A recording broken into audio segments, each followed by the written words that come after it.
ಕೃಷ್ಣ ಬೈರೇಗೌಡರಿಗೆ ಮಾತಾಡಕ್ಕೆ ಅಮಿತ್ ಶಾ ಅವರು ಸರ್ ಬಿಟ್ಟಿ ಭಾಗ್ಯಗಳಿಗೆಲ್ಲ ಈಗ ಅಮಿತ್ ಶಾ ಅವರು ಕರ್ನಾಟಕಕ್ಕೆ ಬರಗೈಲಿ ಬಂದವ್ರೆ.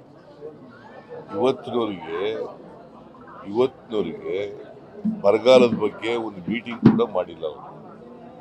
ಅವರೇ ಅಧ್ಯಕ್ಷ, ಗೊತ್ತಾಯ್ತಾ?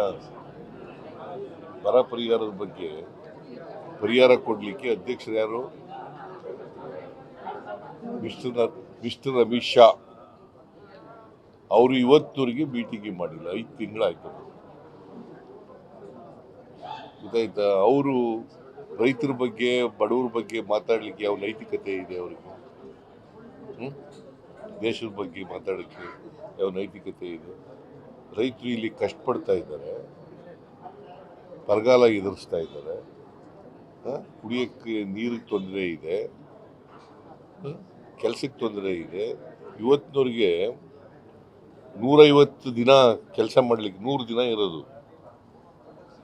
NREGSನಲ್ಲಿ 100 ದಿನ ಕೆಲಸ ಕೊಡಬೇಕು ಅಂತ ಇರೋದು. ಅದನ್ನು 150 ದಿನ ಮಾಡಬೇಕು ಬರಗಾಲ ಬಂದಾಗ. It's A mandatory.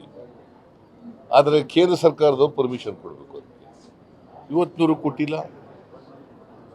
ಪತ್ರ ಬರೆದಿದ್ದೀವಿ, 2-3 ಪತ್ರ ಬರೆದಿದ್ದೀವಿ, ಇವತ್ತಿನವ್ರು ಕೊಟ್ಟಿಲ್ಲ. ನೀವು ಅದ್ರ ಬಗ್ಗೆ ಕೇಳೋದೇ ಇಲ್ಲ ಅವ್ರಿಗೆ ಪ್ರಶ್ನೆನ. ದಯಮಾಡಿ ಕೇಳಿ ಅವ್ರು ಬಂದಾಗ, ಅಲ್ಲರಿ ಅಮಿತ್ ಶಾ ಬಂದಾಗ. ನಿರ್ಮಲಾ ಸೀತಾರಾಮನ್ ತಕ್ಕ ಉತ್ತರ ಕೊಟ್ಟಿದ್ದಾರೆ ಅಂತ ದೇವೇಗೌಡರು ನಿನ್ನೆ ಸಂಸತ್ತಲ್ಲಿ ಹೇಳಿದ್ದಾರೆ. ಯಾರು?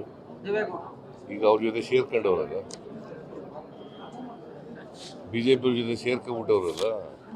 ಅದಕ್ಕೆ ನಿರ್ಮಲಾ ಸೀತಾರಾಮನ್ ಇದೇ ದೇವೇಗೌಡರು ಏನು ಹೇಳಿದ್ರು ಗೊತ್ತಾ? ನಾನು ಏನಾದರೂ ಮುಂದಿನ ಜನ್ಮದಲ್ಲಿ ಹುಟ್ಟೋದಾದ್ರೆ ಮುಸ್ಲಿಮ್ ಆಗಿ ಹುಟ್ಟಬೇಕು ಅಂತ ಹೇಳಿದ್ರು. ಈಗೇನು ಹೇಳ್ತಾರೆ? ಹೇಳಪ್ಪ, ನಾವು ಇವೆಲ್ಲ ಹೇಳಕ್ಕೆ ಹೋಗ್ಬಾರ್ದು. ಅವ್ರ ಯಜಮಾನರು ಮಾಜಿ ಪ್ರಧಾನಮಂತ್ರಿಗಳಿಗೆ ಹೇಳ್ಬಾರ್ದು. ಅವರೆಲ್ಲ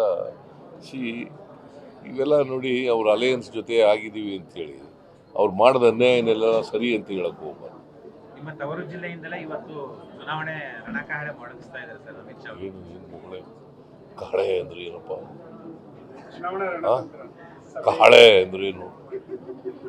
ನೀವು ಬಳಸ್ತಕ್ಕಂಥ ಪದ ಇದೆಯಲ್ಲ, ಕಾಳೆ. ಪ್ರತ್ಯಸ್ತ್ರ ರೆಡಿ ಮಾಡ್ಕೊಂಡಿದ್ದೀರಾ? ಏನ?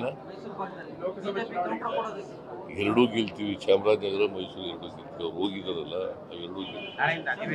ನಡಿ.